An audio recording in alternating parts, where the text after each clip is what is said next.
Welcome back to Easy Trails Off-Road. Today we're going to cover the installation of the SuperATV rear control arm bushings and Traild pads and their new Ridge Rider rotors on the rear of our 2024 CF Moto Uforce 1000. Enjoy the video.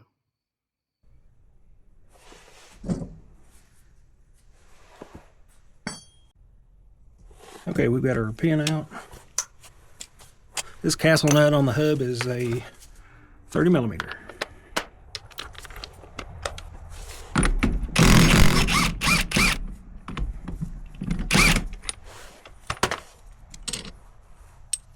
Okay, now we're going to take our caliper loose. It's going to be a 14 millimeter. It's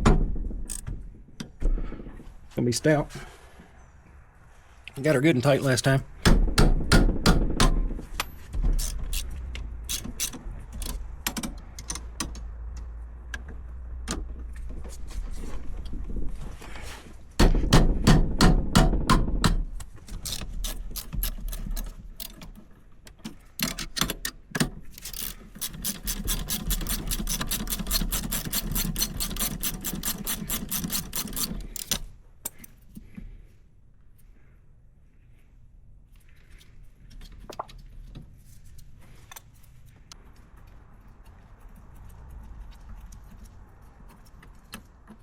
Alright, got those bolts out.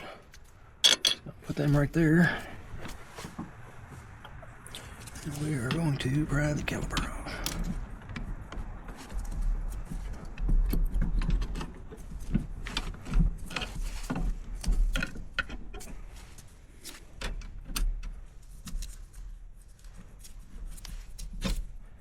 Alright, we got our caliper off. Check the pads on this side, slide the pads out. We got our money's worth on those. As the Traild pads, they've probably been on there 1,500 trail miles, and on both sides the inside was worn more.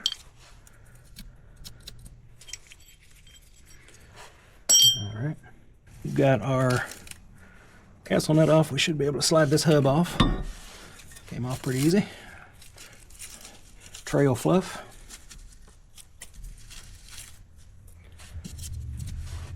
Alright, so we've got the new Traild rotors, and we're going to be putting them on. These takes a 6 millimeter hex. Just want to put that in a little impact, zip them right off. We'll clean this hub up a little more and get that together when we go back on with the control arms. Okay, we're going to pull the spindle off, and we've got a 13 and a 15.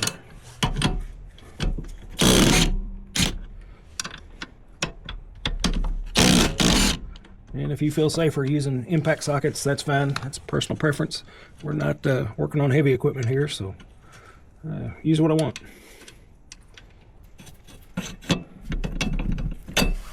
Alright, top bolt's good and clean. Okay, we got the spindle off. And we'll be replacing the bushings top and bottom after we get it cleaned up. And we go to take these arms off. The nut side is going to be 15. The bolt side is going to be 15, and the nut side will be 17 millimeter. All right.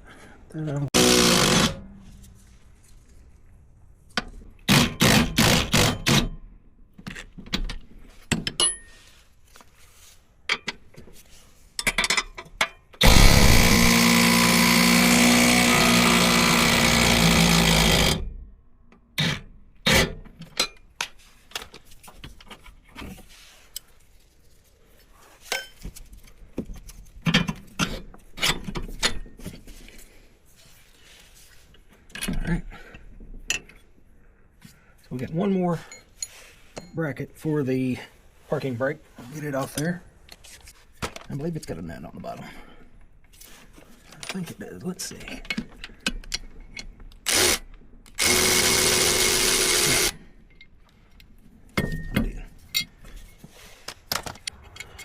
Okay, and on this upper arm, we'll be changing the bushings in the back. Alright, we're going to get this shock out of the way. Alright, the shock absorber, 15 on both sides.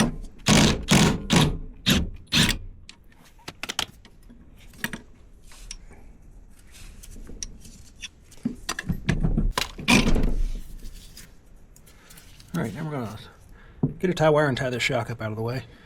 And we're going to do the same thing with the axle. We've got two 10mm. We're going to take the brake line loose.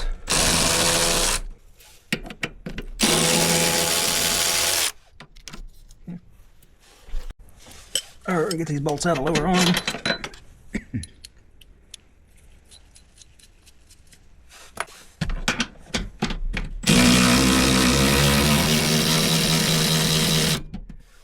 All right. Looks like the bolt's gonna come right out.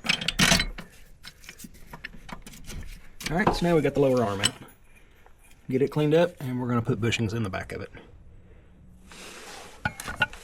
All right, to remove these bushings, you can do one of two things. I've seen people use a spade bit, a wood spade bit.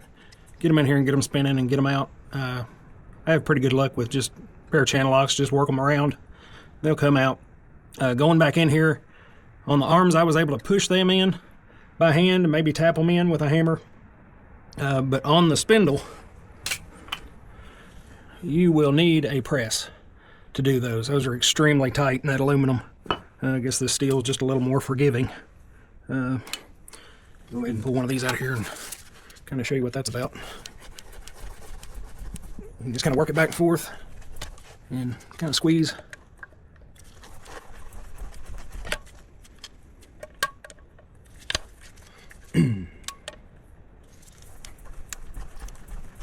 Easy as that. Once you get these out of here, there's a lot of old grease down in there. I'd recommend cleaning it out. I get it kind of scrape it out of there or dig it out however you need, and once you get the new bushings in there, just pump fresh grease in. But again, that's up to you. But you got it this far, I would do it pretty thorough. All right, I'm going to put the rest of these bushings in, and then we'll go back together with it.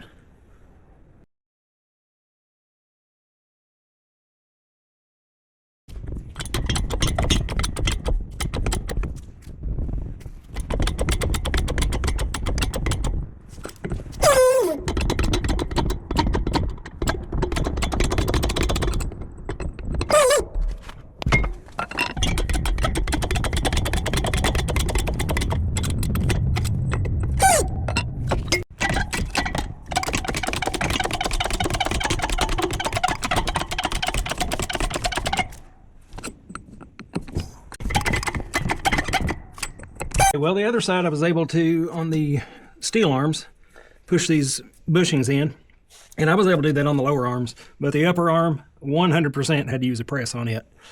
It was just a little tighter than the other side. So now we're going to go back together with it.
Reattach the parking brake cable.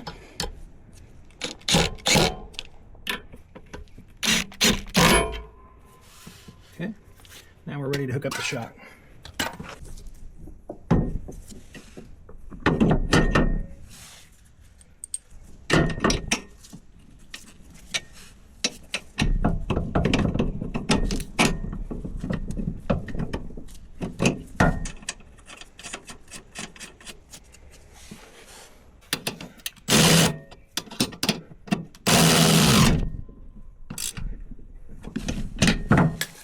Okay, now we're going to put the spindle on. Okay, obviously we pressed new bushings in the spindle, cleaned out the old grease, got fresh grease in it. Another thing we did was put the greasing tool in here and put a little grease in this bearing. The other side I had done more recently, it was full, or not full, but it had plenty of grease in it, and this one needed about 3 pumps, so that's what we did. All right, we'll just slide this up on the axle. Slide right in there. And you want to lube up the lower arm where these bushings are going to slide in, hopefully. And the upper arm.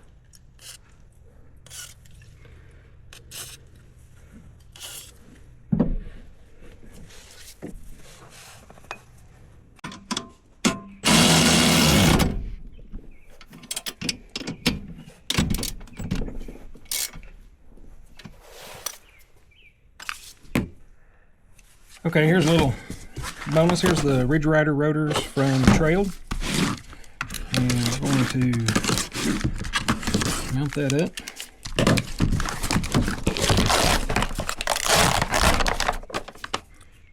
You can see they've got, they're kind of sunk right here, and that's where they mount on the rotor, or the hub, rather. All right, to get these off the hub, you'll take a 6mm hex.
And there you go.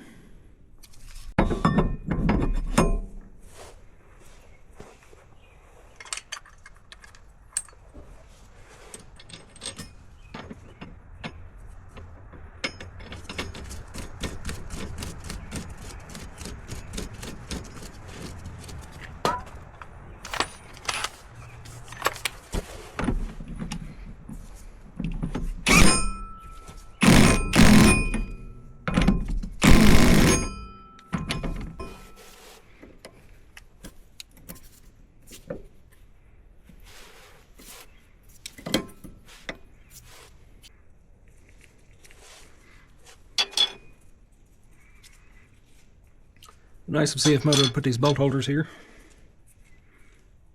They are excellent.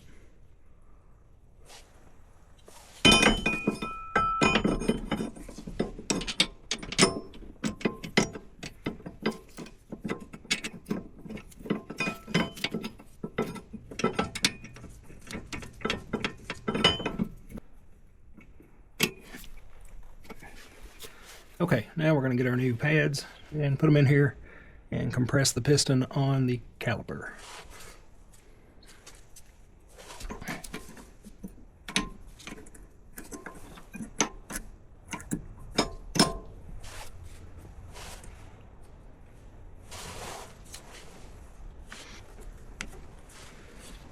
Okay, I'm going to clean this boot really good before I push that piston back in, and I'll come back. Okay, on the rear calipers on the Uforce 1000, these pistons in the back turn in clockwise, out counterclockwise, so we're going to have to turn it in to make room for the pads. If you're doing the front, it compresses with a C-clamp like a regular automotive style on the front. This is a nice tool to do this with, but there's not enough room in here. It's automotive, so there's not enough room in here to get a plate in, so we're just simply going to use it to twist it in.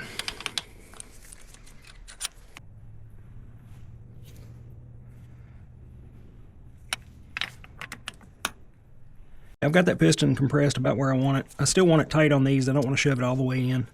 You want to make sure these plates are lined up. They've got flats right here. Let's see. Yep, that's about right.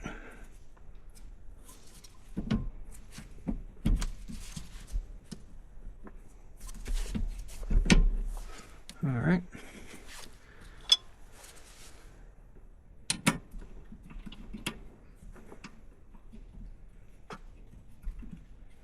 And we'll put the caliper bolts in and get them tight.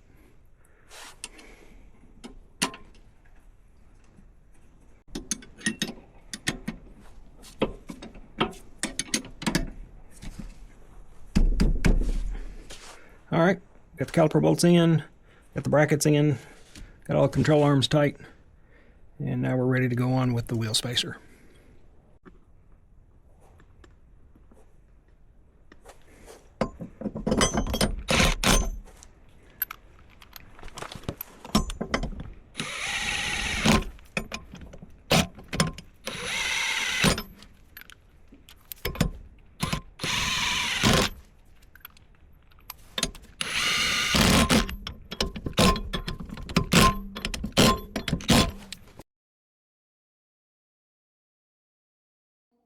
Until next time, take it easy.